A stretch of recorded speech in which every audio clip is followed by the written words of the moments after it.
Yeah, this is actually something I ran into personally Saturday night. I was trying Lyft, Uber, taxi cabs. It took me 2 hours just to get a safe ride home. And since then, I've now talked to a local rideshare driver and then also people at the airport about some of the experiences they've had this opening weekend.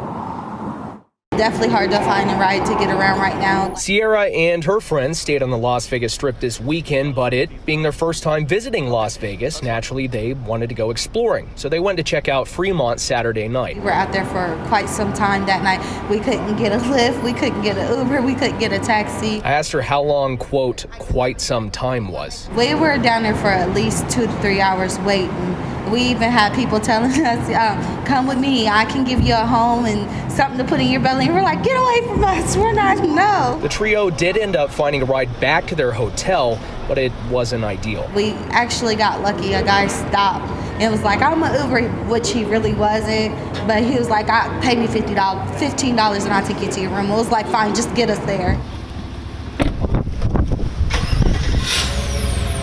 Sal, a full-time rideshare driver, explained why he and many others in his circle are choosing not to drive right now. You ultimately have to decide, is my business going to stay shut down, or do I try and go out and make some money?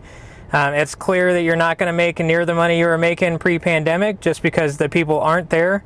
Even with it being opening weekend. So inconsistent business is one reason. There's a good chance he might actually lose money right now through gas and wear and tear on his vehicle. That's where the gig worker unemployment benefits should help, but he, like so many others, still haven't received a dime. Unfortunately, there are a lot of drivers that, just as you mentioned, either A, they don't want to expose themselves to potentially getting the virus, because that is still a real concern.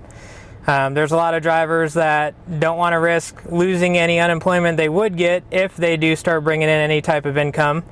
There's also drivers that no longer even have a vehicle because their vehicles have been repossessed. You know, they can't afford a vehicle, they can't afford to pay insurance, they can't afford gas, because again, they don't have any of that unemployment money coming in at all.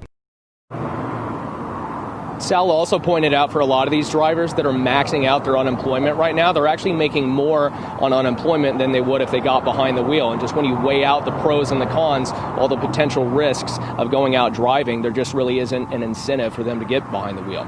Live in the Las Vegas Strip, I'm Christopher Redfern, Fox 5 News, local Las Vegas.